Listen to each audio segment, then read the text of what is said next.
Hello friends, पढ़ Chhattisgarh classes में आप सभी का एक बार फिर से बहुत बहुत स्वागत है। दोस्तों, सब ऑडिटर अर्थात उप अंकीक्षक जिसका एग्ज़ाम व्यापम के द्वारा 5 जुलाई 2026 को लिया जाएगा। उम्मीद करता हूँ आप सभी की तैयारी बहुत अच्छी चल रही होगी। दोस्तों, इस एग्ज़ाम के लिए हमारे इस यूट्यूब चैनल के माध्यम से आप लोगों को निःशुल्क फ्री एमसीक्यू प्रोवाइड कराया जा रहा है। दोस्तों, ये जो एमसीक्यू सीरीज़ है दोस्तों, इसमें हम लोग महत्वपूर्ण प्रश्नों को डील कर रहे हैं। ऐसे प्रश्नों को हमारे द्वारा एकत्र किया गया है जो इंडिया के किसी न किसी राज्य के सब ऑडिटर या ऑडिटर एग्जाम्स में आए हुए हैं। ठीक है, और ऐसे प्रश्नों को भी यहाँ पे डील किया जा रहा है जो परीक्षा में आपकी पॉसिबिलिटीज हैं आने की। ठीक है, क्योंकि हम लोग यहाँ पर सिलेबस के अनुसार चल रहे हैं, हर एक चीज़ों को पकड़ कर चल रहे हैं, क्या क्वेश्चन बन सकते हैं वो सभी चीज़ों को यहाँ पर हम लोग डील कर रहे हैं। ये आज का जो सेशन है दोस्तों, ये क्लास नंबर 15 है। क्लास नंबर ये 15 है दोस्तों। इससे पहले मैंने आप लोगों को 14 क्लासेस और प्रोवाइड किया है अकॉर्डिंग टू योर सिलेबस। ठीक है, तो आप लोग जब भी ये वीडियो देखें, यदि पहली बार देख रहे हैं तो आप लोग प्लेलिस्ट में जाकर के क्लास नंबर 1 से पढ़ें। क्लास नंबर 1 से पढ़ेंगे तो क्लास नंबर 15 तक आते तक मान के चलिए आप 750 क्वेश्चन डील कर चुके होंगे, क्योंकि मैं हर एक वीडियो में 50 क्वेश्चन 50 एमसीक्यूज करा रहा हूँ दोस्तों। तो हर वीडियो में आप इंटू करेंगे तो 15 क्लासेस 750 एमसीक्यूज आप लगा चुके होंगे। तो इतने सारे प्रश्नों को आप लगा के जाएंगे, पढ़ के जाएंगे, बार बार देख के जाएंगे, रिविजन करेंगे, तो परीक्षा में आपका क्वेश्चन बनेगा ही बनेगा। ठीक है, तो जो भी वीडियो देखें वो क्लास नंबर 1 से देखें, या जो पहले देख चुके हैं उन लोग भी रिवीजन के तौर पर देख सकते हैं, या फिर जो लोग रिवीजन करना चाहते हैं, काफ़ी लोगों ने पीडीएफ बाय किया हुआ है, हम लोगों ने पीडीएफ भी इसका प्रोवाइड करा रहे हैं। पीडीएफ जितने भी क्लासेस हो रही हैं रिवीजन के पर्पज़ से, जो लोग पीडीएफ बाय करना चाहते हैं वो बाय कर सकते हैं। 99 रुपीज़ इसका चार्ज है ओनली दोस्तों। और हमारा व्हाट्सअप नंबर है 8962530503। इस नंबर पर आप लोग मैसेज करके पीडीएफ बाय कर सकते हैं। ध्यान रखेंगे कि पीडीएफ जो है दोस्तों, पूरा क्लास में जिस प्रकार से बताया जा रहा है वही पीडीएफ है, और इस पीडीएफ के साथ आप लोगों को वन लाइनर भी दिया जाएगा। वन लाइनर तैयार हो रहा है दोस्तों अभी, और ये वन लाइनर जो है आपके, ये भी आपके सिलेबस के अनुसार ही बनाया जा रहा है। ठीक है, ताकि आप लोगों को रिविजन करने में सहूलियत हो, है ना। जितनी भी मैं यहाँ पे क्लासेस दे रहा हूँ वो इस महीने तक ही चलेंगी केवल। इसके बाद आपको क्या करना है, 1 से लेकर के 1 to 4 जुलाई तक सिर्फ और सिर्फ जितना पढ़ाया गया है उतना को आपको रिवीजन करना है ना। आपको ये समय क्या करना है, सिर्फ और सिर्फ केवल रिवीजन, नया नहीं पढ़ना है। जितना पढ़ना है इस महीने आपको पढ़ना है, उतनी क्लासेस आपको प्रोवाइड कर दी जाएंगी। लगभग 20 से अधिक क्लासेस मैं आप लोगों को यहाँ पर दूंगा दोस्तों। ठीक है, इकोनॉमिक्स का 3 से 4 क्लासेस अभी आएगा, मैनेजमेंट का भी 1-2 क्लासेस और आएगा, फिर अकाउंट्स और अकाउंटिंग को फिर अपन पढ़ेंगे उसमें और ज़्यादा। ठीक है, तो आप लोग धीरज के साथ बना करके डेली पढ़ते रहिए 6-8 घंटा, और नया पढ़ने से ज़्यादा जरूरी रिवीजन करना। तो जितना मैं पढ़ाया हूँ, जो लोग पीडीएफ बाय किए उनकी बहुत अच्छी बात है कि वो पन्ना जल्दी पढ़ डालेंगे, रिवीजन उनका हो जाएगा। और जो नहीं बाय कर रहे हैं वो वीडियो को दोबारा 3 से 4 बार देख सकते हैं। ठीक है, यहाँ पर जो लोग पीडीएफ बाय कर रहे हैं उनके बस ये प्लस पॉइंट है कि उनको वन लाइनर भी यहाँ पे प्रोवाइड किया जाएगा, जो कि आपका सिलेबस के अनुसार ही रहेगा। ठीक है, तो जिन्हें भी बाय यदि करना हो तो वो 8965300503 पर मैसेज कर सकते हैं, और मैसेज कर करके अपना व्हाट्सएप में पीडीएफ प्राप्त कर सकते हैं। ठीक है, ओनली 99 रुपीज़ चार्जेस है। किस प्रकार का प्रोसेस है वो सब आपको मैसेज में बता दिया जाएगा। चलिए, तो शुरुआत करते हैं आज के सेशन की। और आज का सेशन में हम लोग पढ़ने जा रहे हैं इकोनॉमिक्स। ठीक है, इकोनॉमिक्स से जैसे प्रश्न है, ये मॉडरेट लेवल का प्रश्न रहेगा दोस्तों। कहने का मतलब है अपना औसत स्तर का भी अपन लेवल देख रहे हैं। 3-4 क्लासेस जैसे हो जाएंगी आपकी, तो हम लोग थोड़ा हाई लेवल पे जाएंगे। ठीक है, अच्छा एक बात और, हमारे द्वारा अभी सब इंस्पेक्टर एग्जाम है आपका 12 जुलाई 2026 को। ठीक है, 12 जुलाई 2026 को आपका सब इंस्पेक्टर का एग्ज़ाम है दोस्तों। और इस सब इंस्पेक्टर एग्ज़ाम के लिए भी हम लोग क्या है, आप लोगों के लिए फुल लेंथ टेस्ट सीरीज लेके आए हैं। फुल लेंथ, ठीक है, फुल लेंथ जो है आपका ये टेस्ट सीरीज लेके आए हैं। 10 टेस्ट रहेगा इसमें पूरा। ठीक है, और इसकी मात्र प्राइस है 99 रुपीज़ दोस्तों। ये पूरा आपका सीजीपीएससी के जो एग्ज़ाम होते हैं, खास करके आप देखेंगे सीजीपीएससी प्रीलिम्स, है ना, जैसे एग्ज़ाम होता है वैसे ही एग्ज़ाम कंडक्ट कराया जाएगा दोस्तों। पूरे कूट वाले प्रश्न रहेंगे। हमने सैम्पल पेपर शो किया है, आप लास्ट वीडियो में जाकर के देख सकते हैं। छत्तीसगढ़ सब इंस्पेक्टर की जो फुल लेंथ टेस्ट सीरीज है, आप लोग वो वीडियो देख सकते हैं। उसमें जाकर के आप सैम्पल पेपर देख सकते हैं कि किस प्रकार से हम लोगों ने वहाँ पर आपका पेपर क्रिएट किया है दोस्तों, है ना। 18 जुलाई से आपका ये एग्ज़ाम, 18 जून से ही आपका टेस्ट सीरीज हम शुरू कर रहे हैं, और जो कि 6 जुलाई तक चलेगा आज की डेट से दोस्तों। तो जो लोग बाय करना चाहते हैं कर सकते हैं। 18 के बाद एक दिन का गैप मिलेगा, फिर 20 को होगा, फिर 22 को पेपर होगा, 24 को होगा। हर अल्टरनेट डेट्स पे आपका पेपर होगा, और पेपर से एक दिन पहले आपको पूरा पढ़ना है, जितना आपको सिलेबस आपका वो कवर कर सकते हैं। चाहे वो आपका रिवीजन हो या आप फर्स्ट टाइम पढ़ रहे हो, आपको उस चीज़ को वहाँ पर पढ़ना ज़रूरी है, चाहे वो एक ही सेक्शन क्यों ना हो किसी भी सब्जेक्ट का। इससे क्या आपका तैयारी बेहतर होते चलेगा, और आप लोग सफलता के करीब जाते चलेंगे, क्योंकि आप प्रेशर को बियर करना सीखेंगे दोस्तों वहाँ पर, है ना।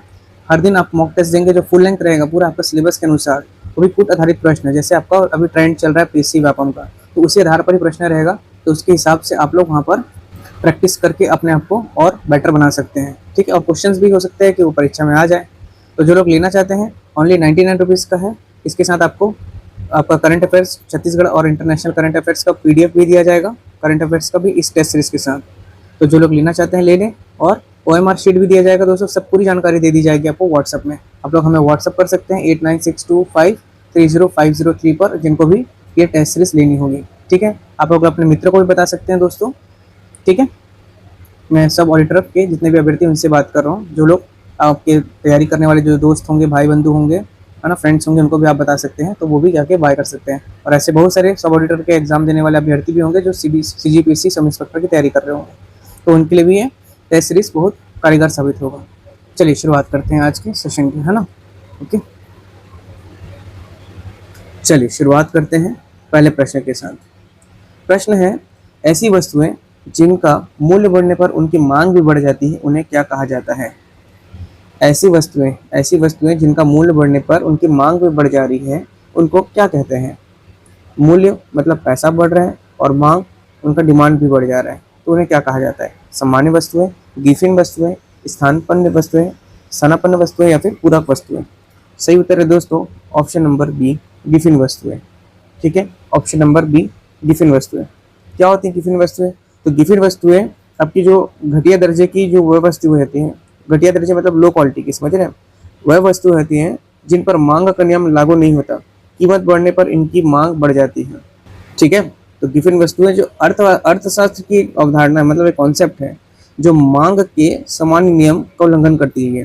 ठीक है, सामान्यतः क्या होता है आपका, किसी वस्तु की कीमत बढ़ने पर उसकी मांग क्या है, घटती है। अगर उसकी कीमत बढ़ रही है तो उसकी मांग घट रही है। मान लीजिए आप आईफोन ले रहे हैं और उसका कीमत 2 लाख रुपए कर दिया गया है, ठीक है, आईफोन का मान लीजिए, तो अब इसकी कीमत बढ़ गई है तो उसकी मांग तो घट रही है ना दोस्तों। लेकिन अगर यही आप 25,000 का फ़ोन रख दें तो उसकी क्या हो जाएगा, आईफोन का रेट, ये इसकी मांग भी बढ़ जाएगी।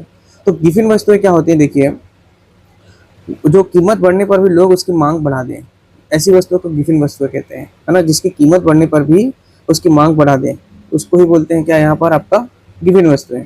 ये एक गैर विलासितापूर्ण बहुत ही कम गुणवत्ता वाली वस्तुएं होती हैं।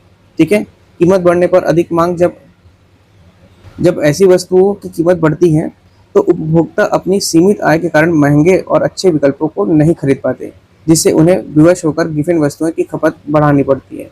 ठीक है, चलिए ज़्यादा डिटेलिंग नहीं करेंगे, इस चीज़ को समझ लीजिए कि अर्थशास्त्र की अवधारणा का उल्लंघन करता है ना, जो मांग के सामान्य नियम का ये क्या कर रहा है, उल्लंघन कर रहा है। और एक घटिया वस्तुएं होती है, कहने का मतलब है कि कीमत बढ़ने पर भी लोग उसकी मांग बढ़ा दे रहे हैं, समझ रहे हैं, बहुत ही कम गुणवत्ता वाली ये आपकी आवश्यक वस्तु होती है। ठीक, ध्यान रखेंगे, बेसिक कॉन्सेप्ट है कि आपका किसी भी सामान का जो मांग तब बढ़ेगा जब उसका वैल्यू गिर जाएगा। ज़्यादा वैल्यू बढ़ा देंगे तो उसका मांग तो घटना चाहिए, लेकिन ये क्या है, जैसे उसका उल्लंघन कर रहा है। ठीक है, गिफिन वस्तुएं। नेक्स्ट है अर्थशास्त्र का जनक, फादर ऑफ इकोनॉमिक्स किसे कहा जाता है? फादर ऑफ इकोनॉमिक्स आप सभी को पता होगा दोस्तों, Adam Smith, option number B. ठीक है, एडम स्मिथ को आधुनिक अर्थशास्त्र का जनक माना जाता है। उन्होंने अर्थशास्त्र को धन का विज्ञान कहा था। क्या कहा था? अर्थशास्त्र को धन का विज्ञान। नेक्स्ट है the wealth of nation. The wealth of nation पुस्तक किस वर्ष प्रकाशित हुई थी? 1776, 1817, 1936, 1867? सही उत्तर है दोस्तों the wealth of nations book, इसका प्रकाशन 1776 में हुआ था, 1776, option number A. Adam Smith की प्रसिद्ध पुस्तक an inquiry to the nature and cause of the wealth of nations. ठीक है, वेल्थ ऑफ नेशंस को याद रखेंगे, इतना ही पर्याप्त है। कब हुई थी प्रकाशित? 1776 में हुई थी। अगला है समष्टि। समष्टि अर्थशास्त्र, मैक्रो इकोनॉमिक्स शब्द का प्रयोग सर्वप्रथम किसने किया था?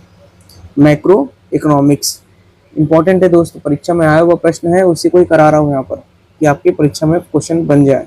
ठीक है, basic to moderate level, then moderate to high level अपन चलते चलेंगे। 3-4 क्लासेस में इकोनॉमिक्स आपका खत्म हो जाएगा। लगभग हम लोग 250 प्रश्न इकोनॉमिक्स के भी करके जाएंगे एग्जाम के पहले, मतलब 250 प्रश्न, समझ रहे हैं आप।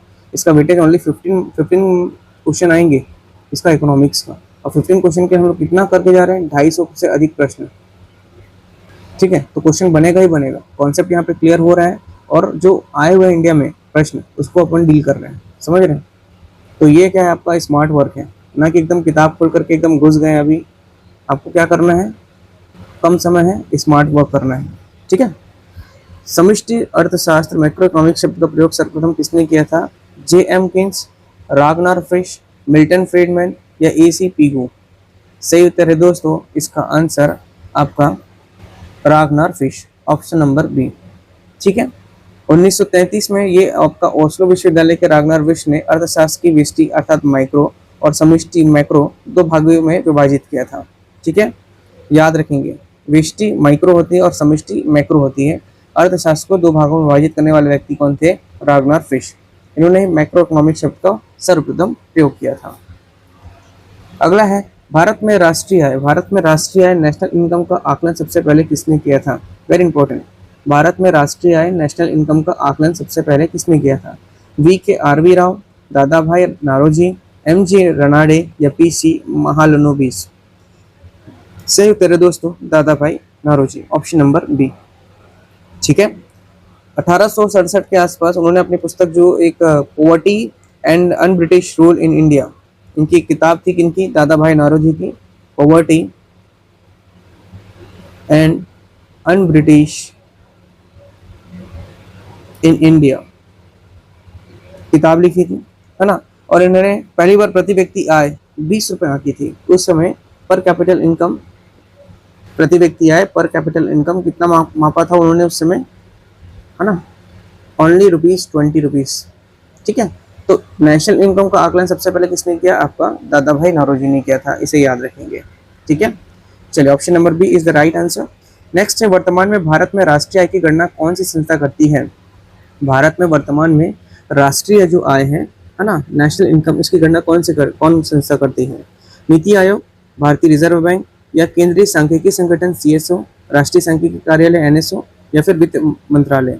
सही उत्तर है दोस्तों आपका केंद्रीय सांख्यिकी संगठन CSO या फिर राष्ट्रीय सांख्यिकी कार्यालय भी इसे बोलते हैं, सांख्यिकी कार्यालय। Option number C is the right answer दोस्तों।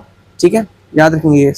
अब CSO और NSSO को मिलाकर के क्या कर दिया गया है, राष्ट्रीय सांख्यिकी कार्यालय NSO बना दिया गया है। अब क्या हो गया, ये NSO हो गया है, इसे याद रखेंगे। जो राष्ट्रीय आय की क्या करता है, गणना करता है, तो राष्ट्रीय आय की गणना करने वाली संस्था हो गई आपकी NSO। अगला प्रश्न है, निम्नलिखित में से कौन सी प्राथमिक क्षेत्र प्राइमरी सेक्टर के अंतर्गत आता है, विनिर्माण, कृषि एवं पशुपालन, बैंकिंग या फिर परिवहन। सही उत्तर है दोस्तों ऑप्शन नंबर बी। याद रखेंगे प्राइमरी सेक्टर का पार्ट है कौन सा, कृषि एवं पशुपालन।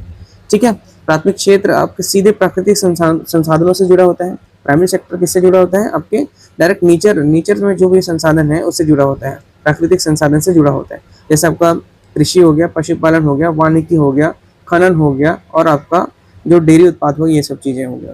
प्राइमरी सेक्टर आपको डायरेक्टली याद रखना है दोस्तों, कॉन्सेप्ट को समझना है। जो लोग सब ऑडिटर का एग्जाम होने के बाद हमसे और जुड़ करके पढ़ना चाहते हैं, इंडियन GS हो गया या आपका छत्तीसगढ़ हो गया, ठीक है, क्योंकि इकोनॉमिक्स का जो पार्ट है ये मैं अपने इकोनॉमिक्स वाले सेक्शन में ही पढ़ाया हुआ हूँ। Primary sector, secondary section, tertiary section, है ना, आपका प्राथमिक क्षेत्र, द्वितीय क्षेत्र, तृतीय क्षेत्र, ये सब इकोनॉमिक्स का और भी डिटेलिंग अपने पढ़ाया भी है दोस्तों, मतलब पहले भी इसको हमने डील किया हुआ है।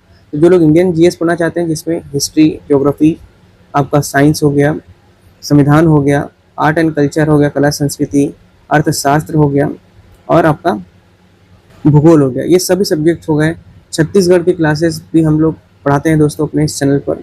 मैथ्स की बेसिक क्लासेस चल रही हैं अभी, पूरा मैथ्स बेसिक टू एडवांस, है ना, जिसमें हम लोग अभी नंबर सिस्टम खत्म कर चुके हैं, दशमलव भिन्न शुरू किए हैं, वो भी खत्म हो चुका है। अब हम लोग सरलीकरण, सिंप्लीफिकेशन पढ़ेंगे या घातांक करनी पढ़ेंगे, ये सब चीज़ें चल रही हैं। आपका CDP चल रहा है, जो लोग शिक्षक भर्ती की तैयारी करना चाहते हैं, इस सभी क्लासेस दिए जा रहे हैं। उप अंकेक्षक के बाद इस पर ज़्यादा फोकस किया जाएगा। सब इंस्पेक्टर के लिए भी यहाँ पर अभी टेस्ट सीरीज शुरू कर दिया गया है, तो जो लोग सब इंस्पेक्टर का टेस्ट सीरीज लेना चाहते हैं वो सब इंस्पेक्टर का टेस्ट सीरीज भी बाय कर सकते हैं। वो भी कूट आधारित प्रश्न पर बनाया गया भी व्याकरण के अनुसार। ठीक है, तो ये अलग बातें हैं, जो लोग तैयारी करना चाहते हैं निकट भविष्य में और एग्जाम्स के, वो जुड़ सकते हैं। और ठीक है, क्योंकि यहाँ पर आप लोगों को निःशुल्क शिक्षा आपको प्रोवाइड किया जा रहा है, कोई फीस नहीं लिया जा रहा है, एकदम आपको क्वालिटी एजुकेशन यहाँ पे मिलेगा। ठीक है, तो प्राइमरी सेक्टर में बता दिया क्या आएगा, कृषि हो गया, पशुपालन हो गया, डेयरी उत्पाद हो गए, या आपका जो खनन वाले चीज़ें हैं, है ना, जहाँ से हमको मिनरल्स का उत्खनन किया जा रहा है, वानिकी हो गया, ये सब प्राइमरी सेक्टर का पार्ट होता है। नेक्स्ट है यदि किसी देश में, अच्छा एक चीज़ और बोलना था दोस्तों, यदि वीडियो पसंद आता है ना तो आप लोग लाइक ज़रूर से करें, क्योंकि वीडियो व्यूज़ तो काफ़ी होते हैं, लोग देखते हैं लेकिन लाइक नहीं करते। तो मैं आप लोग से रिक्वेस्ट कर रहा हूँ कि आप लोग लाइक ज़रूर से करें। एक लाइक से इम्पैक्ट पड़ता है, फीडबैक मिलता है मेरे को, हाउ एनी हाउ, कि लोग देख रहे हैं, लोग पसंद कर रहे हैं। लोग अच्छा फीडबैक नहीं देंगे तो फिर मैं इतना मेहनत क्यों करूँगा, बेकार होगा ये फिर मेहनत करना। यदि अच्छा लगता है तो प्लीज़ लाइक करें, और यदि आप अपने दोस्तों को शेयर करेंगे तो और अच्छी बात है, ताकि वो भी आपका निःशुल्क कोचिंग का लाभ उठा सकें और महंगी कोचिंग जाने से बच सकें, है ना। जो लोग महंगी कोचिंग अफोर्ड नहीं कर पाते हैं, जो लोग वर्किंग पीरियड में अपना काम करते हैं, लोग कोचिंग नहीं जा पाते, सुबह से शाम तक रहते हैं, तो उन लोग अपना ऑनलाइन इस डिजिटल यूट्यूब के माध्यम से पढ़ सकते हैं दोस्तों। घर बैठे ये कहीं भी कभी भी एक्सेस कर सकते हैं। इंटरनेट होना चाहिए, मोबाइल होना चाहिए, और हमारा वीडियो आप चला लीजिए, कभी भी बैठ के कभी भी पढ़ सकते हैं। यहाँ पर आपको हमेशा लाभ ही मिलेगा, ठीक है। आपके फ़ायदे की चीज़ ही हो रही है दोस्तों। जो लोग पढ़ना चाहते हैं, जो आगे बढ़ना चाहते हैं, कैसे भी कर सकते हैं आगे, है ना। ज़रूरी नहीं कि पैसा ही खर्च करें। आपके पास जो बेसिक चीज़ें हैं उसी से आप शुरू कीजिए, उसी से आप आगे बढ़िए। सफलता अगर आपको, आपके अंदर वो जो भूख है अगर प्राप्त करना है, आपको आगे बढ़ना है, तो आपको वो चीज़ मिलेगी, ठीक है। चलिए, तो यदि अच्छा लगे तो लाइक ज़रूर से करें दोस्तों, और अपने मित्रों को, अपने दोस्तों को अधिक से अधिक शेयर करें, ताकि हम और ज़्यादा आपको बेटर कंटेंट प्रोवाइड कर सकें और अच्छे से पढ़ाएं दोस्तों। अगला प्रश्न है, यदि किसी देश में बेरोजगारी की दर बहुत अधिक होती है, प्रश्न है कि किसी देश की बेरोजगारी की दर बहुत अधिक होती है और आर्थिक गतिविधि मंद होती है, जो आर्थिक जो गतिविधि है, इनकम का सोर्स है जो भी है, तो इसे क्या कहा जाता है। बहुत स्लो है अगर आर्थिक गतिविधि आने का जो स्रोत है ना, तो इसे क्या कहा जाता है, मुद्रास्फीति, मंदी, रिसेशन, तेजी, या स्टैगफ्लेशन। सही उत्तर है दोस्तों मंदी, इसको बोलते हैं रिसेशन, ऑप्शन नंबर बी। बेरोजगारी की दर बहुत अधिक है, जैसे अपनी इंडिया में हो रहा है अभी, बेरोजगारी की दर बहुत ज़्यादा बढ़ चुकी है। छत्तीसगढ़ हो, बिहार हो, अदर स्टेट्स हो, है ना, बहुत ही ज़्यादा क्या हो गया, बेरोजगारी की दर अधिक हो गई है ना। अनएम्प्लॉयमेंट है लोग, और आर्थिक गतिविधि भी मंद हो गई है। देखिए सभी कोई अभी आस में बैठे हैं कि सरकार वैकेंसी निकालेगी, है ना, तो हम ये करेंगे वो करेंगे। सरकार वैकेंसी निकालेगी आपका 2026 के अंत से 2027 में निकालेगी दोस्तों, क्योंकि 2028 में क्या है, आपका चुनाव है, ठीक है। और 2026-27 तक मैं आप लोगों का कंप्लीट करा दूंगा पूरा सिलेबस, हर एक चीज़, इंडियन जीएस से लेकर के छत्तीसगढ़ से मैथ्स, रीजनिंग से लेकर सब कुछ कंप्लीट करा दूंगा, ठीक है। जो लोग सीजी सेट की तैयारी करना चाहते हैं उनके लिए पेपर 1 भी मैं आपको शुरू करने वाला हूँ। सीजी आपका सेट, इसका एग्ज़ाम है 4 अक्टूबर 2026 को है दोस्तों, है ना। इस एग्ज़ाम के बाद जो लोग इसमें फोकस करना चाहते हैं वो कर सकते हैं। इसके लिए भी मैं आप लोगों को पेपर 1 की तैयारी करवाऊंगा, ठीक है। पेपर 1 की तैयारी मैं इस एग्ज़ाम की क्यों तैयारी करा सकता हूँ, क्योंकि इस एग्ज़ाम को मैं दिया हुआ हूँ, है ना। तो इसलिए आपको यहाँ पर समझा करके बढ़िया से आपको डील करा दूंगा सीजी सेट के लिए, पेपर 1 ओनली, पेपर 1 ओनली, ठीक है। ठीक है, तो पढ़ते रहिए, ये समय एकदम क्रूशियल पीरियड है। जो लोगों की नौकरी नहीं लगी है, जो लोग अभी बहुत ही अपने कठिन परिस्थिति में गुजर रहे हैं, स्ट्रगलिंग कर रहे हैं जो लोग, तो उन लोगों के लिए ये बहुत क्रूशियल टाइम है। 2026 से लेकर के 2027 में आपको यहाँ पर देखने को मिलेगा बहुत सारी वैकेंसीज दोस्तों, वैकेंसीज का पिटारा ओपन होगा, ठीक है। तो आप लोग धीरज बना करके पढ़ते चलिए, अपने आप को तराशते रहिए, आगे बढ़ते रहिए, रिविजन करते रहिए, है ना। एक दिन किस्मत का पिटारा जरूर खुलेगा। चलिए, तो ये हो गया आपके क्या, आर्थिक गतिविधि मंद होती है तो इसे क्या कहते हैं, रिसेशन। अब रिसेशन क्या होता है इसे भी समझ लीजिए। रिसेशन जब किसी अर्थव्यवस्था में लगातार दो तिमाही हो गया, मतलब 2 तिमाही मतलब 6 महीना हो गया, या फिर आपका सकल घरेलू उत्पाद में गिरावट आती है, तो इसे आर्थिक मंदी कहा जाता है। अब सकल घरेलू उत्पाद के लिए भी मैं आपको पहले बता चुका हूँ, आप क्लास नंबर 3-4 में देखेंगे तो जीडीपी पूरा पढ़ाया हूँ, जीएनपी पढ़ाया हूँ, एनएनपी पढ़ाया हूँ, प्रति व्यक्ति आय सब पढ़ाया हूँ। क्लास नंबर 1 से पढ़िए, जिन्होंने नहीं पढ़ा है, और जो लोग पढ़ लिए हैं याद नहीं आ रहा तो रिवीजन कर लीजिए, ठीक है। या आप लोग पीडीएफ प्राप्त करके रिवीजन भी कर सकते हैं, ठीक। तो option number B is the right answer. Next है मांग का नियम, लॉ ऑफ डिमांड क्या दर्शाता है। मांग का नियम क्या दर्शाता है, कीमत और मांग के बीच सीधा संबंध, कीमत और मांग के बीच विपरीत संबंध, आय और मांग के बीच संबंध, या आपूर्ति और मांग के बीच संबंध। मांग का नियम, लॉ ऑफ डिमांड क्या कहता है।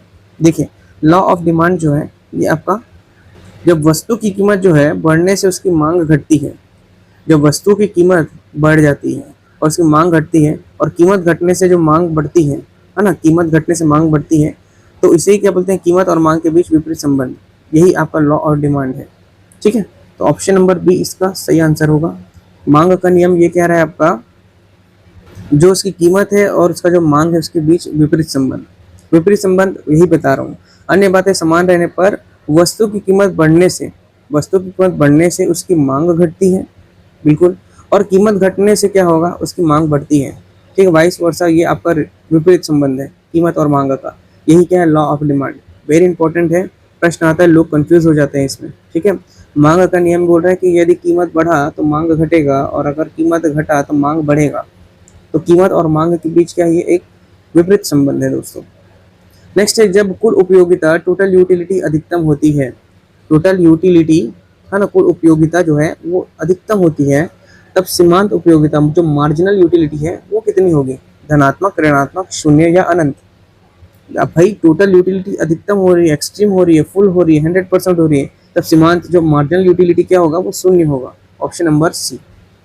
ठीक है, जब कुल उपयोगिता आपका जो है टोटल यूटिलिटी, जिसको टीयू भी कहते हैं, अपने उच्चतम स्तर पर होती है, तो अगली जो अतिरिक्त इकाई है ना, इससे जो मिलने वाली जो संतुष्टि, या यानी कि आपका जो सीमांत उपयोगिता जिसको बोलते हैं एमयू, मार्जिनल यूटिलिटी, ये शून्य हो जाती है, इसे याद रखेंगे। जब टोटल यूटिलिटी एक्सट्रीम होगी, फुल होगी, तो मार्जिनल यूटिलिटी आपका क्या होगा, जीरो। नेक्स्ट है, भारत में मौद्रिक नीति, मॉनेटरी पॉलिसी का निर्धारण कौन करता है। भारत में जो आपका मॉनेटरी पॉलिसी का निर्धारण कौन करता है। देखिए, जितना भी प्रश्न करा रहा हूँ ना, बहुत महत्वपूर्ण है दोस्तों, परीक्षा में किसी न किसी एग्जाम में आया हुआ ही है, और किसी न किसी राज्य के ऑडिटर और सब ऑडिटर में एग्जाम में आया हुआ ही प्रश्न यहाँ पे करा रहा हूँ मैं, समझिएगा इस बात को। तो आपका क्वेश्चंस मतलब यहाँ पे स्मार्ट वर्क हो रहा है ना। आपकी परीक्षा के लिए अब समय बहुत कम बचे हुए हैं, केवल मात्र मान के चलिए आपके पास 15 दिन ही शेष हैं। 15 दिन के हिसाब से आप अपनी स्ट्रेटेजी बना करके रिवीजन अधिक से अधिक करिए। इधर उधर पढ़ने की जगह जितना होते जा रहा है, जितना क्वेश्चंस मैं करा दिया हूँ दोस्तों, उसको आप लोग बार बार रट लीजिए। और अगर पीडीएफ खरीद नहीं रहे हैं तो आप बार बार वीडियो देख लीजिए क्लास नंबर 1 से, और अगर आपके पास सक्षम है तो आप पीडीएफ बाय करके बार बार रिवीजन कर सकते हैं। ठीक है, वन लाइनर आपको प्रोवाइड किया जाएगा उसके साथ। चलिए नेक्स्ट, भारत में मौद्रिक नीति, मॉनेटरी पॉलिसी का निर्धारण कौन करता है दोस्तों। भारत सरकार, नीति आयोग, भारतीय रिजर्व बैंक या वित्त आयोग। सही उत्तर इसका ऑप्शन नंबर सी, भारतीय रिजर्व बैंक, आरबीआई। ठीक है, भारत में मुद्रा की आपूर्ति को नियंत्रित करने वाली जो मौद्रिक नीति का संचालन, जो मॉनेटरी पॉलिसी है, उसका निर्धारण कौन करेगा आपका, इसका संचालन कौन करता है और निर्धारण कौन करेगा, जो संचालन करेगा वही निर्धारण करेगा, तो वो आरबीआई की मौद्रिक नीति समिति। ठीक है, एमपीसी, मॉनेटरी पॉलिसी कमेटी के द्वारा किया जाता है, वो भी आरबीआई की ही रहती है। ठीक है, option number C is the right answer. Next है, भारतीय रिजर्व बैंक की स्थापना किस वर्ष हुई थी। बच्चा बच्चा जानता होगा इसका, 1935, ऑप्शन नंबर ए। ठीक है, 1935। और इसका राष्ट्रीयकरण कब हुआ था, इसे भी मैं आपको कमेंट में पूछा था, तो लोगों ने इसको उत्तर दिया था दोस्तों, 1 अप्रैल 1935 को इसकी स्थापना हुई थी। और आपका इसका राष्ट्रीयकरण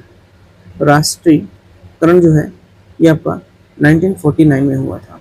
ठीक है, इसकी स्थापना जो है याद रखिएगा 1 अप्रैल 1935 को हुआ था, इसीलिए आपका ये वित्तीय वर्ष 1 अप्रैल से शुरू हो जाता है आपका। ठीक है, और राष्ट्रीयकरण इसका हुआ था 1949 को, इसको याद रखेंगे।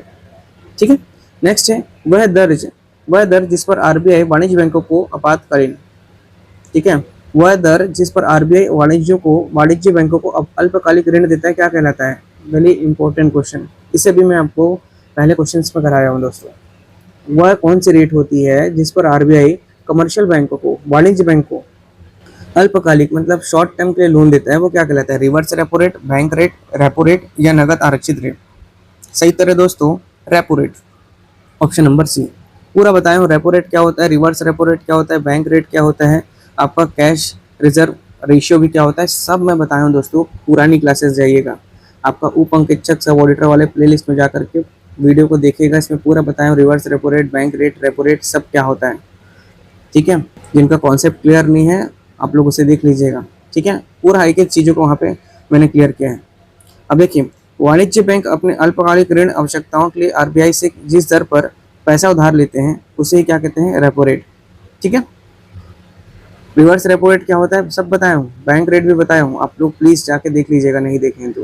नेक्स्ट है, भारत में किस प्रकार की अर्थव्यवस्था जो इकोनॉमी पाई जाती है भारत में, पूंजीवादी, समाजवादी, मिश्रित अर्थव्यवस्था या साम्यवादी। तो भारत में कैसी है भाई, मिश्रित अर्थव्यवस्था है। ऑप्शन नंबर सी याद रखेंगे इसे, ऑप्शन नंबर जो सी है इसे याद रखना है। कौन सी है भारत में अर्थव्यवस्था, मिश्रित अर्थव्यवस्था है। भारतीय अर्थव्यवस्था में जो सार्वजनिक क्षेत्र, जो सरकार, और जो निजी क्षेत्र है, जो आपको प्राइवेट कैपिटल, दोनों सह अस्तित्व में काम करते हैं, इसलिए यहाँ की जो अर्थव्यवस्था है वो क्या है, मिश्रित अर्थव्यवस्था है। नेक्स्ट है planned economy for India. Planned economic of India पुस्तक के लेखक कौन है दोस्तों, एम विश्वेश्वरैया, जवाहरलाल नेहरू, जे.आर.डी. टाटा या Mahatma Gandhi. Plan economic for India है ना, प्लान्ड इकोनॉमिक फॉर इंडिया, ये पुस्तक के लेखक है M Visvesvaraya, option number A. ठीक है। हाँ, भारत की जो अपने महान इंजीनियर हैं, इंजीनियर्स डे कब मनाया जाता है दोस्तों, 15 सितंबर को मनाया जाता है, इन्हीं की याद में मनाया जाता है। ठीक है, एम विश्वेश्वरैया जी के द्वारा। भारत के महान इंजीनियर हैं और योजनाकार एम विश्वेश्वरैया इनका पूरा नाम है। ठीक है, इन्होंने 1934 में पुस्तक लिखी थी जिसमें भारत के क्या है, आर्थिक नियोजन का खाका तैयार किया था इन्होंने। ठीक है, भारत के आर्थिक नियोजन का खाका इन्होंने तैयार किया था। ठीक है, याद रखेंगे प्लान्ड इकोनॉमिक फॉर इंडिया, ये पुस्तक है, लेखक है इनके एम विश्वेश्वरैया, और इन्होंने दोस्तों भारत के आर्थिक जो नियोजन है ना, जो इकोनॉमिक प्लानिंग है उसका एक खाका तैयार किया था। ठीक है। नेक्स्ट है भारत में पहली पंचवर्षीय योजना किस मॉडल पर आधारित थी। भारत में पहली पंचवर्षीय योजना किस मॉडल पर आधारित थी। इससे मैं पूरा बताया हूँ दोस्तों, पहली पंचवर्षीय योजना, द्वितीय पंचवर्षीय योजना, तृतीय पंचवर्षीय योजना, है ना, किस मॉडल पर आधारित थी। ऑप्शन है Mahalanobis model, Herald Domar model, गांधीवादी मॉडल या बॉम्बे प्लान। तो जो भारत में आपकी पहली पंचवर्षीय योजना थी वो option number B Harrod Domar model पर आधारित थी। ठीक है, पहली पंचवर्षीय योजना कब से कब तक थी, तो आपको याद होना चाहिए 1951 से 56 तक 5 साल चला था ये, है ना। हेराल्ड डोमर मॉडल पर आधारित थी और इसका मुख्य जो आपका ध्यान था, एम था, ऑब्जेक्टिव था बोल सकते हैं जिसे, वो किस पर था, कृषि के विकास पर। याद रखेंगे, कृषि के विकास पर। ठीक है, मेन उद्देश्य क्या था पहली पंचवर्षीय योजना का, कृषि को बढ़ाना। ठीक है, हेराल्ड डोमर मॉडल 1951 से 56 तक पहली पंचवर्षीय योजना का समय था। ठीक है, नेक्स्ट क्वेश्चन देखते हैं दोस्तों, नीति आयोग का गठन कब किया गया था। नीति आयोग का गठन कब किया गया था दोस्तों, 1 जनवरी 2014, 2015, 15 अगस्त 2014 या 26 जनवरी 2015। तो आप सभी जानते हैं 1 जनवरी 2015 को नीति आयोग का गठन किया गया था और प्लानिंग कमीशन जो आपका पंचवर्षीय योजना है ना, उसे समाप्त कर दिया गया था। योजना आयोग को बदल करके जो प्लानिंग कमीशन है उसको बदल करके भारत सरकार के द्वारा थिंक टैंक के रूप में भारतीय राष्ट्रीय भारत परिवर्तन संस्था जो आपका होता है नीति आयोग, है ना। नीति का फुल फॉर्म क्या होता है, नेशनल इंडिया ट्रांसमिशन इनकम, है ना, इंस्टीट्यूट, माफ करिएगा ये इंस्टीट्यूट होता है, नेशनल इंडिया ट्रांसमिशन इंस्टीट्यूट जो है आपका नीति आयोग, राष्ट्रीय भारत परिवर्तन संस्थान। नीति आयोग का गठन किया गया था कब, 1 जनवरी 2015 को। ठीक है, नेक्स्ट है लॉरेंज वक्र, वेरी इंपॉर्टेंट, इंडिया के सारे एग्जाम में प्रश्न आ चुका है। लॉरेंज जो वक्र है ना, क्या मापता है, बेरोजगारी, मुद्रास्फीति, आय की असमानता या गरीबी रेखा। सही उत्तर है दोस्तों आय की असमानता, ऑप्शन नंबर सी। ठीक है, लॉरेंज वक्र जो होता है वो आय की असमानता को मापता है। ठीक है, ये आपके जो लॉरेंज जी थे, है ना, इनके द्वारा विकसित ये वक्र समाज में धन या आय के जो वितरण है इसकी असमानता के ग्राफ के माध्यम से इन्होंने शो किया था। किस चीज का ग्राफ बना था इसमें, धन के आय के वितरण की असमानता को बताया था। समाज में जो धन है या आय के जो वितरण है उसकी असमानता को इन्होंने ग्राफ के माध्यम से दिखाया था, ये लॉरेंज वक्र है। ठीक है, मुद्रा आपका आय की असमानता। नेक्स्ट है छुपी हुई बेरोजगारी, डिसगिज्ड अनएम्प्लॉयमेंट, मुख्य रूप से किस क्षेत्र में देखने को मिलती है। छिपी हुई बेरोजगारी, सेवा क्षेत्र, विनिर्माण क्षेत्र, कृषि क्षेत्र या आईटी क्षेत्र। सही उत्तर है दोस्तों कृषि क्षेत्र, ऑप्शन नंबर सी। ठीक है, कृषि क्षेत्र में आपका डिसगस्ड अनएम्प्लॉयमेंट, छुपी हुई बेरोजगारी देखने को मिलती है। इससे प्रच्छन्न बेरोजगारी भी कहते हैं, क्या कहते हैं इसको, आपको याद रखेंगे, प्रच्छन्न बेरोजगारी, इंपॉर्टेंट है दोस्तों ये भी। ठीक है, इसमें आवश्यकता से अधिक लोग काम पर लगे होते हैं। आपको पता है जैसे कि यहाँ पे मान लीजिए 4 लोगों की जरूरत है लेकिन यहाँ पे 40 लोगों को लगा दिए गए हैं, तो ये अब क्या आवश्यकता से अधिक लोग हो गए, है ना, आवश्यकता से अधिक लोग काम पर लगे हैं और यदि कुछ लोग को भी हटा दिया जाए तो कुल उत्पादन दर में इसमें कोई फर्क नहीं पड़ता। तो ये क्या है, छिपी हुई बेरोजगारी है दोस्तों, है ना, प्रच्छन्न बेरोजगारी कहते हैं इसे। और ये किस क्षेत्र में देखने को मिलती है, तो आपको कृषि क्षेत्र में देखने को मिलती है। नेक्स्ट प्रश्न देखते हैं दोस्तों, भारत में गरीबी रेखा का निर्धारण करने के कैलोरी मानदंड के अनुसार ग्रामीण क्षेत्रों के लिए कितनी कैलोरी निर्धारित की गई है। भारत में गरीबी रेखा का निर्धारण करने के लिए, है ना, कैलोरी मानदंड के अनुसार ग्रामीण क्षेत्रों के लिए कितनी कैलोरी निर्धारित की गई है। 2100, 2400, 1800 या 2500 कैलोरी। सही उत्तर है दोस्तों 2400 कैलोरी, ऑप्शन नंबर बी। ठीक है, 2400 कैलोरी। इस योजना मतलब आपका जो गरीबी रेखा निर्धारण करने के लिए जो योजना आयोग है, योजना आयोग के द्वारा गठित समिति के अनुसार, है ना, ग्रामीण क्षेत्रों में जो 2400 कैलोरी और शहरी क्षेत्र में कितना है, शहर में याद रखेंगे, एक ग्रामीण के लिए पूछा था, है ना, ग्रामीण क्षेत्र के लिए पूछा था, और शहरी क्षेत्र में अगर पूछे ना तो 2100 कैलोरी। ठीक है, 2100 कैलोरी की आवश्यकता होती है। ठीक है, 2100 कैलोरी जो है आपका वो प्रतिदिन प्रति व्यक्ति निर्धारित की गई है, इसे याद रखेंगे। गरीबी रेखा का निर्धारण करने के लिए जो आपका कैलोरी मानदंड है, ग्रामीण क्षेत्र में आपका 2400, शहरी क्षेत्र में 2100 कैलोरी प्रतिदिन प्रति व्यक्ति निर्धारित की गई है। ठीक है, नेक्स्ट है आपका भारत में माल और सेवा कर जीएसटी कब लागू किया गया था। आप सभी को पता होगा दोस्तों, 1 जुलाई 2017 को जीएसटी आया था और सब चीज में जीएसटी लग गया, एसजीएसटी, सीजीएसटी, है ना, 18%, 15%, अलग अलग स्लैब्स हैं इसके, 3%, 6%। देख लीजिएगा इसे भी अगर आपके पास समय रहे तो। जीएसटी के स्लैब से वैसे प्रश्न तो नहीं करेगा, हालांकि जीएसटी कब लागू हुआ था इसे जरूर प्रश्न आ सकता है। 1 जुलाई 2017 को देश में एक राष्ट्र एक कर क्या बना दिया गया था, वन नेशन वन टैक्स की अवधारणा के तहत आपका जीएसटी 1 जुलाई 2017 को लागू किया गया था। नेक्स्ट है, निम्नलिखित में से कौन सा एक प्रत्यक्ष कर आपका जिसको बोलते हैं डायरेक्ट टैक्स है। GST, custom duty, income tax या एक्साइज ड्यूटी।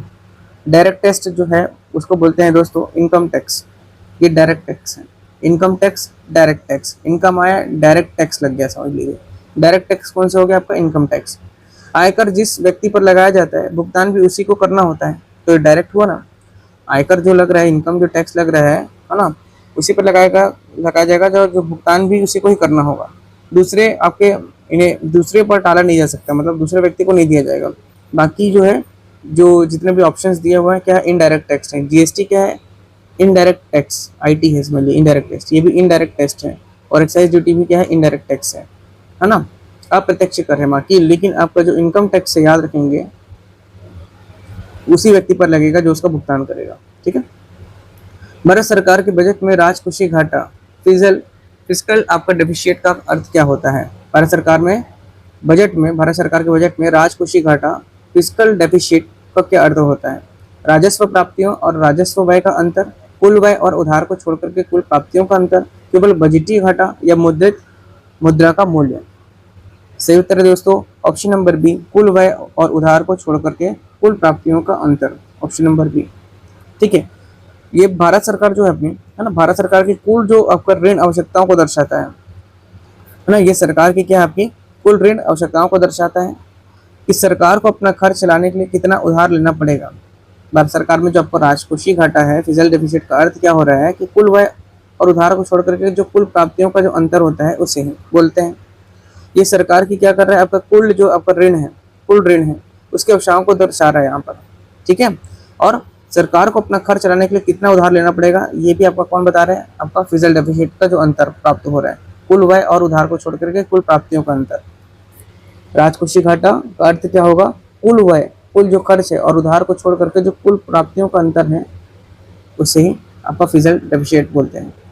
नेक्स्ट है, निम्नलिखित में से कौन सा संस्था विश्व बैंक, वर्ल्ड बैंक समूह का हिस्सा नहीं है पूछा है मत जाना। प्रश्न लास्ट में पूरा पढ़ना, एटलीस्ट क्वेश्चन को 2 बार आप लोग टैली जरूर करना दोस्तों, और वो भी ऐसे पेन को चलाते हुए करेंगे तो ज़्यादा बेहतर है।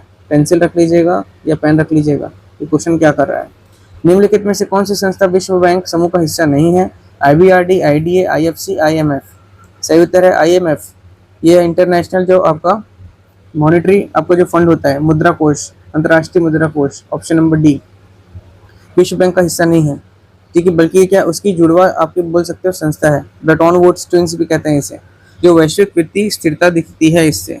ठीक है, बाकी जो है वर्ल्ड बैंक का हिस्सा है IBRD, IDA और IFC भी, बट याद रखेंगे IMF नहीं है। IMF विश्व बैंक का हिस्सा नहीं है, इसे याद रखेंगे, बल्कि बोल सकते हो कि इसी के समान ही एक संस्था है। इसके समान, वर्ल्ड बैंक के समान है, क्योंकि ये इंटरनेशनल मॉनेटरी फंड है। ठीक है, वैश्विक वित्तीय स्थिरता को दिखाती है। नेक्स्ट, मानव विकास सूचकांक, ह्यूमन डेवलपमेंट इंडेक्स किसके द्वारा जारी किया जाता है? विश्व बैंक, IMF, UNDP या WTO, विश्व व्यापार संगठन या फिर संयुक्त राष्ट्र विकास कार्यक्रम, अंतर्राष्ट्रीय मुद्रा कोष या विश्व बैंक? इसका सही उत्तर है दोस्तों संयुक्त राष्ट्र विकास कार्यक्रम अर्थात UNDP, ऑप्शन नंबर सी। ठीक है, ऑप्शन नंबर जो सी है इसका सही उत्तर। UNDP कब हुआ था इसका स्थापना? 1990। 1990 से हर साल आपका जो है मानव विकास रिपोर्ट HDR जारी करता है, जिसमें शिक्षा, स्वास्थ्य और प्रति व्यक्ति जो आय है इसके आधार पर रैंकिंग होती है। कौन करता है? United Nation Development Programme, UNDP। ठीक है, कब से जारी कर रहा है? 1990 से जारी कर रहा है, याद रखेंगे, ह्यूमन डेवलपमेंट इंडेक्स। और इस ह्यूमन डेवलपमेंट इंडेक्स के अंदर क्या आता है? पर कैपिटल इनकम आता है ना, प्रति व्यक्ति आय को बतलाता है ना, उस देश की जो स्वास्थ्य है उसमें वहाँ शिक्षा किस है, वो सभी चीज़ें बताता है। कौन? यूनाइटेड नेशन डेवलपमेंट प्रोग्राम, संयुक्त राष्ट्र विकास कार्यक्रम ह्यूमन डेवलपमेंट इंडेक्स जारी करता है। पूर्ण प्रतियोगिता, परफेक्ट कंपटीशन बाजार में एक फर्म होती है। ठीक है, जो पूर्ण प्रतियोगिता होती है, परफेक्ट कंपटीशन बाजार में क्या है? एक फर्म होती है। कीमत निर्धारक करने का प्राइस मेकर, कीमत स्वीकारक का प्राइस टेकर, एकाधिकारी या फिर इनमें से कोई नहीं। सही उत्तर है दोस्तों प्राइस टेकर, कीमत स्वीकारक, ऑप्शन नंबर बी। ठीक है, पूर्ण प्रतियोगिता बाजार में जो है अनगिनत खरीदार और अनगिनत विक्रेता होते हैं, इसलिए कोई एक फर्म कीमत तय नहीं कर सकती, वह बाजार द्वारा निर्धारित कीमत को ही स्वीकार करती है। ठीक है, तो परफेक्ट कंपटीशन बाजार में एक फर्म होती है जो प्राइस टेकर होती है, कीमत जो स्वीकारक है। क्या कह रहा है? परफेक्ट कंपटीशन बाजार में एक फर्म होती है, क्या होती है? तो देखिए, मैं अभी आपको बताया कि पूर्ण जो आपकी प्रतियोगिता बाजार में अनगिनत, बहुत पूर्ण प्रतियोगिता मतलब आपका परफेक्ट कंपटीशन बोल रहा है। बाजार में अनगिनत आपके बेचने वाले भी और अनगिनत खरीदने वाले भी होते हैं। ठीक है, इसलिए इसमें कोई एक फर्म कीमत तय नहीं कर सकती कि बाजार द्वारा आपका जो निर्धारित कीमत को स्वीकार नहीं कर सकते। मतलब आपको जो बाजार में जो है निर्धारित सीमा है उसी को ही आपको स्वीकार करना होता है। अरे भाई, आप टमाटर खरीदने जाएंगे, ये आदमी अलग बेच रहा है रेट में, ये आपका अलग बेच रहा है ना, तो ये आपका अलग अलग रेट में आपको बार्गेनिंग करके खरीद सकता है। ये हो सकता है 10 रुपये में बेचे तो ये 5 रुपये में बेचे, हो सकता है ये 1 रुपये में खरीद ले भाई, है ना, बार्गेनिंग करके। ये हो सकता है ये 100 रुपये कीमत रखे और ये उसके बाद ये खरीदे ही नहीं। तो इसका निर्धारण आपको बाजार ही करता है वहाँ पे, है ना, मार्केट। तो कीमत स्वीकारक जो प्राइस टेकर है वही आपको परफेक्ट कंपटीशन बाजार में एक फर्म होती है। नेक्स्ट है तरलता जाल, लिक्विडिटी ट्रैप का अवधारणा किसने दिया था? इंपॉर्टेंट है ये भी। ठीक है, लिक्विडिटी ट्रैप 2-3 बार ये एग्जाम से पूछा है दोस्तों रिसेंटली, इसलिए बता रहा हूँ। लिक्विडिटी ट्रैप की अवधारणा किसने दी थी? Milton Friedman, Adam Smith, J.M. Keynes, David Ricardo. सही उत्तर है दोस्तों J.M. किन्स। किन्स ने आपका लिक्विडिटी ट्रैप की अवधारणा दिया था। अब किस प्रकार से आप याद करेंगे इन महान वैज्ञानिकों का, आप लोग इसको अपना लॉजिक बना लीजिएगा। ठीक है, जो मतलब आप लोग PDF में जैसे प्रिंट आउट ले रहे हैं PDF का, उसमें आप लोग हाईलाइट करके इसको मार्क कर सकते हैं या अपना कुछ एक रिलेशन बना सकते हैं, कुछ भी कोड बना सकते हैं। जैसे आपको ये दिख रहा है तरलता, तरल मतलब हो गया लिक्विड, और ये हो गया किन्स, तो मतलब तरल पदार्थ मतलब समझ लीजिए कुछ ऐसा तरल जाल, लिक्विड जाल है जिसमें आपका किन्स मतलब कीड़ा, तो लिक्विड वाला जाल में कीड़ा, तो इस प्रकार से किन्स को समझ सकते हैं। ठीक है, मतलब अपना अपना लॉजिक लगा करके आप लोग कुछ भी बना सकते हैं दोस्तों। ठीक है, नोट्स हाईलाइट करके पढ़िएगा जब अगर आप PDF प्राप्त कर रहे होंगे, प्रिंट निकाल रहे होंगे तो उसका, है ना, ऐड ऑन कर सकते हैं, अपनी चीज़ें उसमें लिख सकते हैं आप लोग। कम समय में बेहतर तैयारी के लिए आप लोग पन्ना पलटाइएगा लास्ट के समय में। ठीक है ना, अपना खुद का बनाया हुआ जो भी हाईलाइट करके रखे हैं चीज़ों को, या फिर अपने नोट्स बनाया होगा। ठीक है, भारत में मुद्रास्फीति इन्फ्लेशन की माप मुख्य रूप से किस सूचकांक के? अच्छा, नोट्स बनाने का भी आपको समय नहीं है, जो आप मैं बता देता हूँ कि जो PDF है उसी को आप प्रिंट जैसे कराएंगे तो प्रिंट में आपको एक्स्ट्रा पेजेस भी दिया जा रहा है, तो उसी में ही आप लोग मेंशन कर सकते हैं। ये जगह खाली है, उसी में आप लोग लिख सकते हैं 3-4 बातों को जो भी है, ताकि आपको ना समय आपका बचे, आपको दिक्कत ना जाए उस समय। भारत में मुद्रास्फीति इन्फ्लेशन की माप मुख्य रूप से किस सूचकांक के आधार पर की जाती है? भारत में जो आपका इन्फ्लेशन होता है मुद्रास्फीति, इसकी माप मुख्य रूप से किस सूचकांक के आधार पर की जाती है? थोक मूल्य सूचकांक, उपभोक्ता सूचकांक या GDP डिफल्टर या उत्पादक मूल्य सूचकांक? सही उत्तर है दोस्तों उपभोक्ता मूल्य सूचकांक। ठीक है, ऑप्शन नंबर बी। अब देखिए, भारत में जो आपका खुदरा स्तर पर महंगाई को मापने के लिए जो RBI है उनके द्वारा मुख्य रूप से आपका CPI, जिसको क्या बोलते हैं उपभोक्ता मूल्य सूचकांक, है ना, या फिर आपको इसको बोलते हैं कंज्यूमर प्राइस इंडेक्स, है ना, इसी को आधार बनाया गया है। ठीक है, अब मुद्रास्फीति क्या होता है, ये ह्रास क्या होता है, ये सभी पुराने क्लासेस में पढ़ लिए हैं। ठीक है, जब मुद्रास्फीति और बेरोजगारी दोनों ही उच्च स्तर पर हो, मुद्रास्फीति और बेरोजगारी दोनों ही उच्च स्तर पर हो, तो उस स्थिति को क्या कहते हैं, ये इंपॉर्टेंट है दोस्तों। अवस्फीति, डिफ्लेशन या मंदी या स्टैगफ्लेशन या अति मुद्रास्फीति, ऐसे कंडीशन को जब बोलते हैं, देखिए जब मुद्रास्फीति भी ऊपर है ना, और बेरोजगारी भी क्या है अपने उच्च स्तर पर हो, उसको स्टैगफ्लेशन बोलते हैं। ऑप्शन नंबर सी सही होगा, है ना। जो आपका स्टैगफ्लेशन होता है, ये आपका जो स्टैग्नेशन होता है, जो स्टैग्नेशन मतलब कि क्या, आर्थिक गतिरोध बोलते हैं जिसको, है ना, आर्थिक गतिरोध, स्टैग्नेशन। स्टैग्नेशन और इन्फ्लेशन, इन्फ्लेशन मतलब आपका क्या है, मुद्रास्फीति, मुद्रास्फीति जो है आपका, ठीक, इन दोनों का मिला जुला रूप हो, इन दोनों की मिश्रण हो, तो दोनों ही क्या बोल रहा है, मुद्रास्फीति और बेरोजगारी की दर उच्च, आर्थिक गतिरोध रुक गया है, उच्च स्तर पर।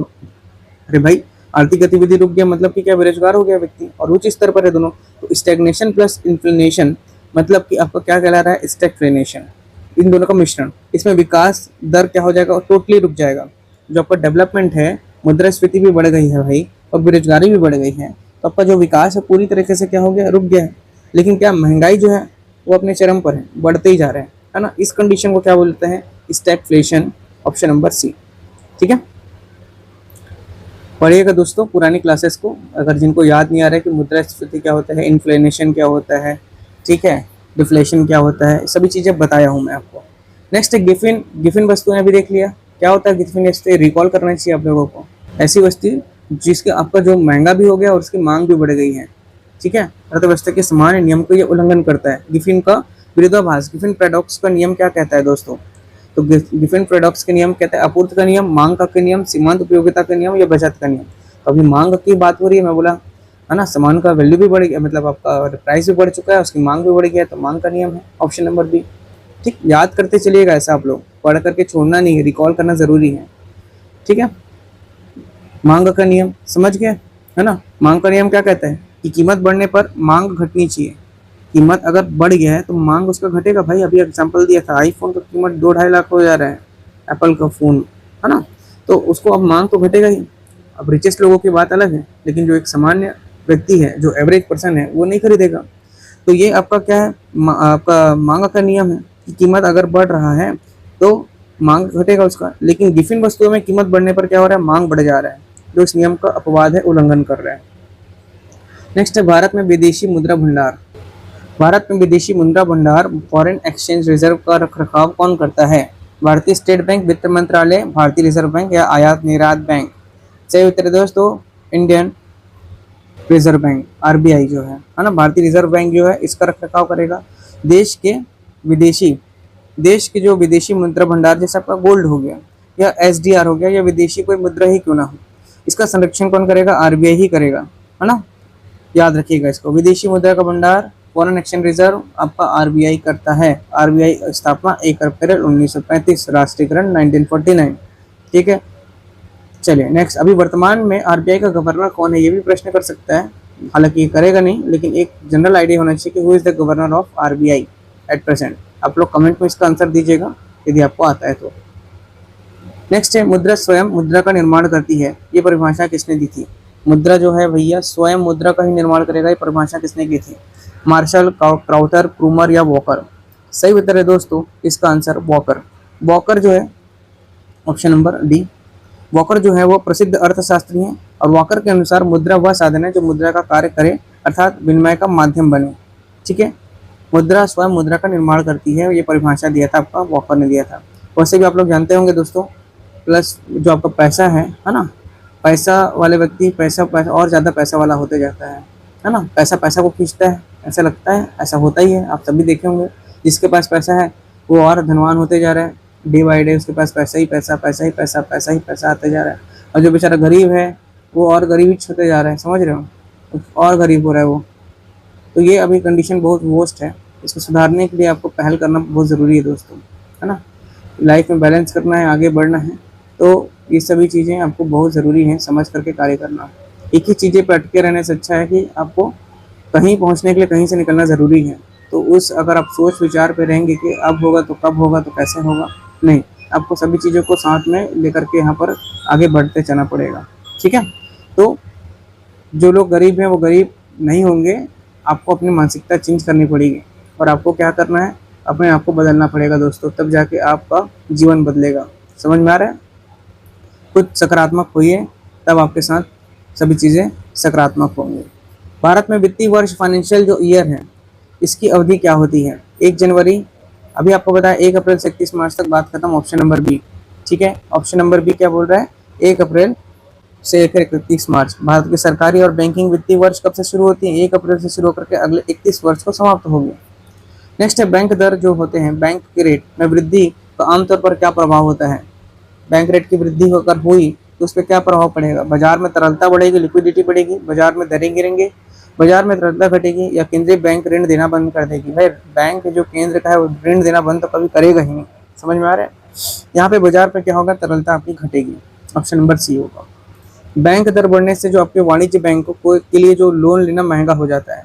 अगर बैंक का जो रेट घट रहा है तो वाणिज्य बैंकों के लिए लोन लेना क्या हो जाएगा? महंगा हो जाएगा, जिसमें आम जनता के लिए भी ब्याज दर बढ़ा देते हैं और बाजार में पैसे को फ्लो, तरलता क्या हो जाती है? कम हो जाती है। ठीक है, याद रखेंगे।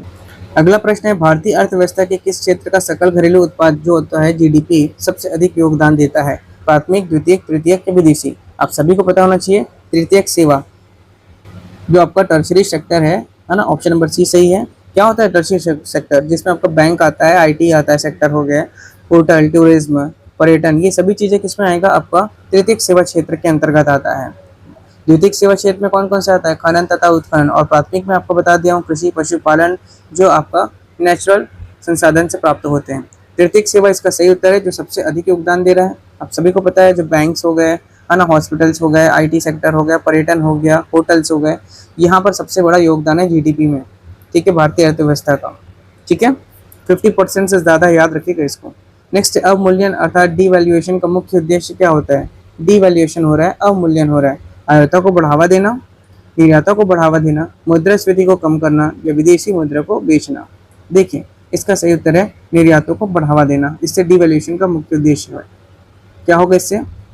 देखिए, ऑप्शन नंबर बी सही है, निर्यातों को बढ़ावा देना। जब कोई देश अपनी मुद्रा का मूल्य विदेशी मुद्रा की तुलना में जानबूझ करके कम कर देता है ना, जैसे अभी इंडिया में हो रहा है ना, अपनी मुद्रा का मूल्य जो है विदेशी मुद्रा की तुलना में जानबूझ करके कम करता है, तो उसके उत्पाद विदेशों में सस्ते हो जाते हैं, जिससे निर्यात क्या हो जाता है? बढ़ता है।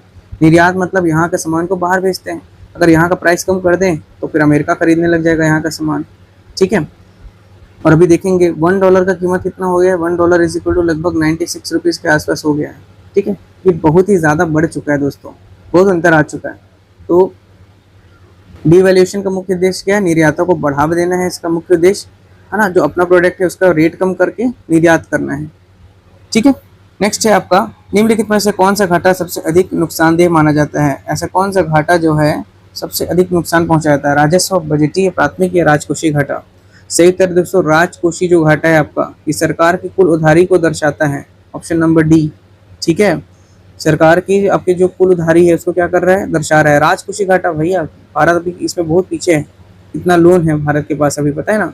यदि ये बहुत अधिक हो जाए तो अर्थव्यवस्था के कर्ज के जाल में फंसने का खतरा हो जाता है, जो फंस रहा है भारत अभी। लगभग अभी भारत का ये घाटा लगभग 16.96 लाख करोड़ रुपए है।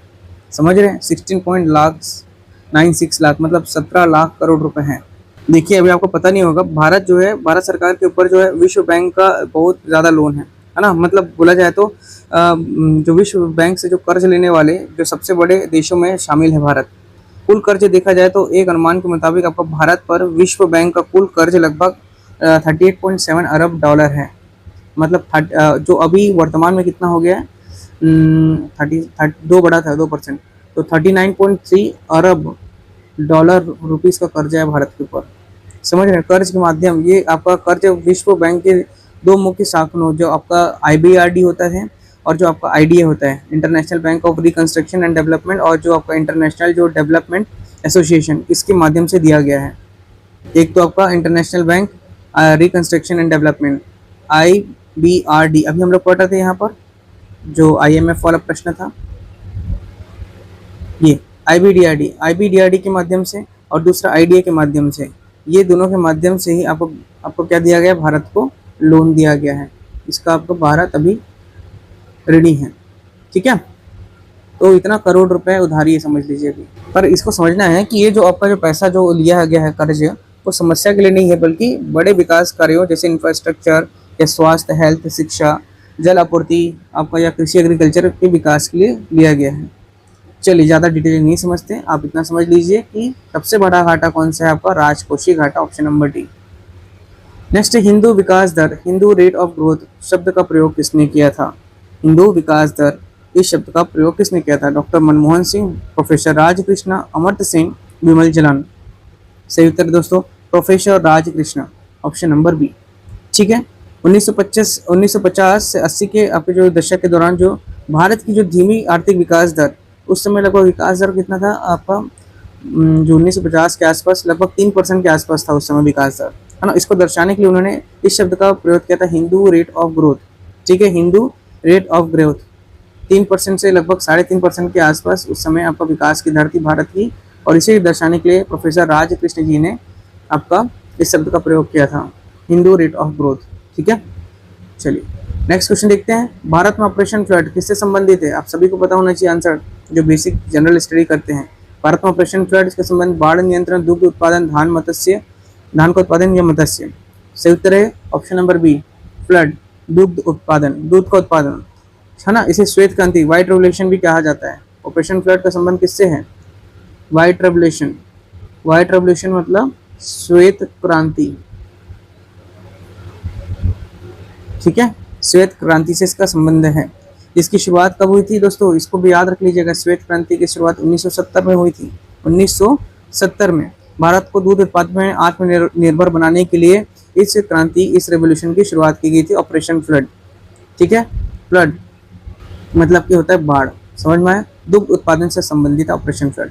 नेक्स्ट है, भारत में हरित क्रांति अर्थात ग्रीन रेवोल्यूशन के जनक एमएस स्वामीनाथन है, आप सभी जानते हैं, option number B. MS Swaminathan ji Bharat में 1960 के दशक में अधिक उपज देने वाले बीज, इसकी शुरुआत कर कृषि उत्पादन बढ़ाने के लिए इन्हें श्रेय दिया जाता है। ठीक है, और एक आंसर आप लोग कमेंट में बताएंगे। चलिए मैं ही बता देता हूँ कि विश्व स्तर पर जो आपका ग्रीन रेवोल्यूशन के जनक कौन है, तो नॉर्मन बोरलॉग, इसको याद रखिएगा, नॉर्मन बोरलॉग। ये भी प्रश्न कर सकता है। ठीक है, नॉर्मन बोरलॉग का संबंध ग्रीन रेवोल्यूशन से जो वैश्विक स्तर पर थे, और भारत में पूछेगा तो याद रखना है एम एस स्वामीनाथन है, ऑप्शन नंबर बी। ठीक है, चलिए आप लोग कमेंट में चलिए एक आंसर दीजिएगा कि आपका जो ग्रीन रेवोल्यूशन में ऐसी कौन सी फसल है जो सबसे ज़्यादा उपजाऊ थी, जिसका सबसे ज़्यादा प्रोडक्शन हुआ। प्रोडक्शन वाला जो आपका सीरियल था, सीरियल मतलब कि वो आपका खाद्यान्न सामान जो है, कौन सा खाद्यान्न आपका सर्वाधिक उत्पादित हुआ। ठीक है, ये आप लोगों को कमेंट में बताना है दोस्तों, कब आपका ग्रीन रेवोल्यूशन के समय कौन से खाद्यान्न सर्वाधिक उत्पादित हुई थी। ठीक है, नेक्स्ट क्वेश्चन है, एकाधिकार मोनोपोली बाजार की मुख्य विशेषता क्या होती है? एकाधिकार जो होते हैं मोनोपोली, इसकी मुख्य विशेषता क्या होती है? अनेक विक्रेता और क्रेता, अनेक विक्रेता और अनेक क्रेता, कुछ ही विक्रेता या समरूप वस्तुएं। तो इसका सही उत्तर है दोस्तों एक विक्रेता और अनेक क्रेता। ठीक है, एक विक्रेता और अनेक विक्रेता, ऑप्शन नंबर बी इसका सही उत्तर है। ठीक है, बाजार देखो, एकाधिकारी मोनोपोली, बाजार में किसी वस्तु का सिर्फ एक ही उत्पादकता या एक विक्रेता होता है, इसे अपन मोनोपोली करें, जिससे उसका मूल्य पर पूरा नियंत्रण होगा। ठीक है, एकाधिकार मोनोपोली जो है आपका, बाजार में किसी वस्तु का सिर्फ एक ही उत्पादक, एक ही प्रोडक्शन करने वाला या एक ही विक्रेता होता है, जिससे उसका मूल्य पर नियंत्रण पूरा एकाधिकार हो जाता है, मोनोपोली, है ना। नेक्स्ट है, उत्पादन का सबसे गतिशील साधन कौन सा होता है? जो प्रोडक्शन है उसका सबसे एक्टिव साधन कौन सा होता है? भूमि, श्रम, पूंजी, संगठन। सही उत्तर है दोस्तों पूंजी, जो आपका कैपिटल है, ऑप्शन नंबर सी। ठीक है, भूमि स्थिर होती है और श्रम को तुरंत स्थानांतरित नहीं किया जा सकता। ठीक, लेकिन पूंजी जो है आपका पैसा जो है, मशीन जैसे हो गया, पैसा हो गया, सबसे तेजी से एक जगह से दूसरी जगह गतिशील होती है। एक्टिव की बात कर रहे हैं, भूमि तो एक ही जगह एग्जिस्ट है आपका, है ना, और श्रम भी क्या है आपका, तुरंत हस्तांतरित नहीं किया जा सकता। लेकिन जो आपका पूंजी कैपिटल, तुरंत पैसा, मशीन फट से आपका तेजी से एक जगह से दूसरी जगह आपका स्थानांतरित या गतिशील हो सकती है। बुरी मुद्रा अच्छी मुद्रा को चलन से बाहर कर देती है, किसका नियम है? इंपॉर्टेंट है, ये प्रश्न आ चुका है दोस्तों। बुरी जो मुद्रा है ना, वो अच्छी मुद्रा को चलन से बाहर कर देती है। ग्रेशम का नियम, से का नियम, किन्स का नियम, रिकार्डो का नियम। सही उत्तर है ग्रेशम का नियम, ऑप्शन नंबर ए। ठीक है। महारानी जो आपका एलिजाबेथ के वित्तीय सलाहकार कौन थे? Thomas Gresham.